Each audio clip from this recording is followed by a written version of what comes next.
Okay, hello everyone.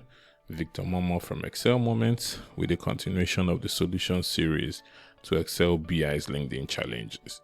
And like I've said in previous videos, if you're not following the Excel BI LinkedIn page, you should. If you want to boost your Excel formula game, this is challenge 795. Okay, so let's see what we have. So in terms of the problem statement, very succinct, it says summarize the table as shown. Okay, so what table? So this is our source data. So we have 3 columns: suppliers, items, and costs.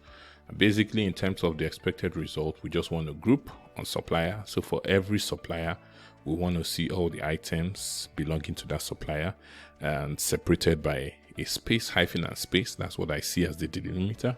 And then the costs, we also want all the costs for that supplier separated by a space, hyphen, and space. So it's supposed to be very easy with any function or feature that can help you summarize, data like a pivot table or functions group by, you should be good. Okay, the only issue we have here would be these blank cells, right? Because as you can see for S1, it says cheese and bread. So it means this bread here actually belongs to S1. But the way S1 is written here is only written on the first row.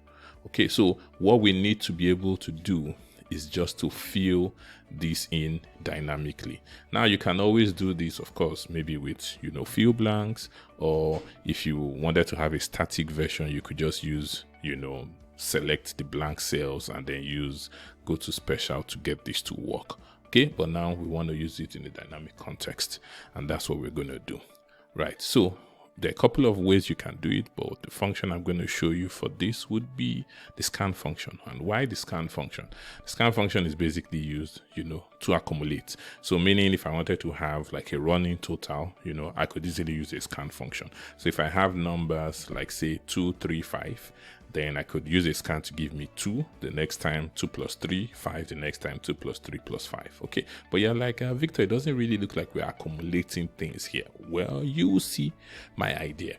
So what I want to be able to do is this.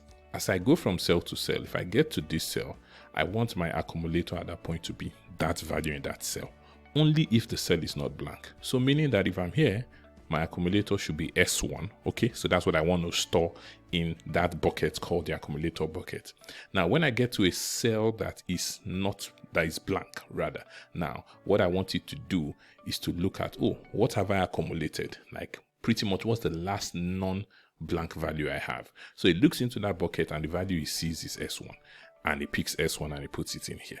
By the time you get into this guy, because this is not blank, it's going to keep S2 into the bucket. Okay, when it gets to this cell, it's going to ask itself, okay, what's the last thing you kept in the bucket that isn't blank? Oh, it's S2, so I'll give myself S2. So basically we are just going to use an if to achieve that. Okay, so this is what it looks like. So you're going to start with a scan. Now the initial value, which is what should be in the accumulator at the start, I can say it should be nothing. Okay, so kind of start fresh. Now what are the items I need to iterate through? Of course, these are the items I'm interested in, the blank and the non-blank cells here. Okay, so that's that. Then now it goes into the function, and here it's about saying what should I do with each of those values in the array. Okay, so you pull up a lambda. Accumulator here would be A, and then iterator will be B. So typically the accumulator starts with the initial value.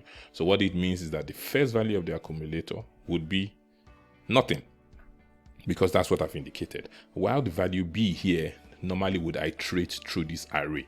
So what this means is that the first value of B will be S1. When it goes the second time through the loop, is going to be this blank cell. The next time is going to be S2 and so on. Okay, so following the same logic. So what I said here is this: if the value you are iterating on currently, which is your B, if your B is blank, meaning that if it's one of these cells here, right, then you want it to do what you want it to defer to the accumulator, which would be, whatever it last kept in the bucket, that is not blank. Okay, so which will be A. Otherwise, you want it to use B itself. So it's pretty simple. So it's saying if I get to a cell where it is blank like this, I want you to pick, S1, for example. But if I get to a cell that is not blank, which is like S2, then I want you to pick S2 itself. So that's basically what this if does. Okay, so close that and close, and then we close the scan. right? Okay, and you can see that now we've been able to fill it down dynamically in, you know, a formula context. Okay, so now that you have this, the next thing you want to do is just to put a group by over this. Okay, so this is what you are going to be grouping by. So what group by is going to do, like a pivot table, is to give you the unique, you know, values from this array. Okay, so I'm going to put a group by over this, and I'm going to say group by. So I'm grouping by basically, you know, this whole scan. And then the next thing is, okay, what do I want for my values? When you look at the result, you can see that I need both the items column and the cost column. So for that reason, I'm going to select both. Okay, so if it was just one, I would have selected just one. So I'm going to select both. All right, then I put a comma. Now it says, how do you want to aggregate them? Okay, do you want to do a sum, a count, you know, maybe about 17 options that you can use there. So let me use one first to kind of give us, you know, some intuition of what's going on. I will use the array to text. And the reason I use array to text is that array to text basically takes, you know, the elements you give it and it separates them, you know, using a comma space when it's concatenating. Okay, so I'm just going to use the default array to text. All right. And then I'm going to put, you know, 0 for the header, 0 for the total. So I don't need those. So let's see what the result looks like. Okay.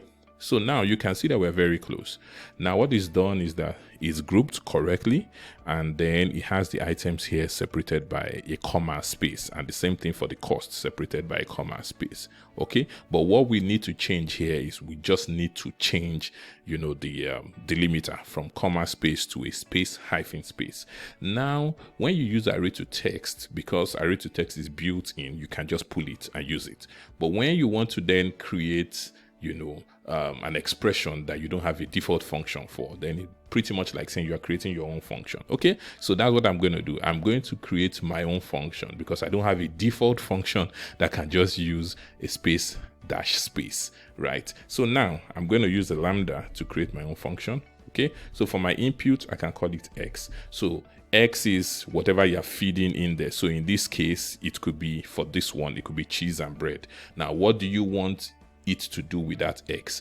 I could use a text join because text join gives me the flexibility to determine what, you know, delimiters I want to use. So I can say for that x, which is like every element you see there, let's take for example cheese, bread, you know, I want you to do a text join, which is I want you to join them, you know, and then the delimiter is what? A space, a hyphen and a space. Okay, and yes, I want you to ignore empty cells. I can say 1, and then what is the text actually, which is x. Okay, so whatever it's inside of x. So basically, if x here is, you know, cheese and bread, it takes cheese and bread, then it concatenates them, but it uses a space hyphen space. Okay, so if we had a default function that could do this, I wouldn't write, you know, my own function. But that's kind of what you need to do. And then let's do Control Enter. All right, and you can see that right now we have something similar, maybe not similar perfectly, you know, like what, you know, is required, and that will solve it. Of course, putting the headers, you know, is something, you know, you could easily do, but I think the bulk of, you know, the challenge is actually getting the grouping right. But the key here is being able to get this portion, which allows you to take care of, you know, these blank cells, because if you're not able to do that, then your grouping is not going to make sense. Okay, so I hope, you know, you enjoyed this video. If you like it, please hit the like button. You can also subscribe to the channel Excel Moments. For now, I'm out.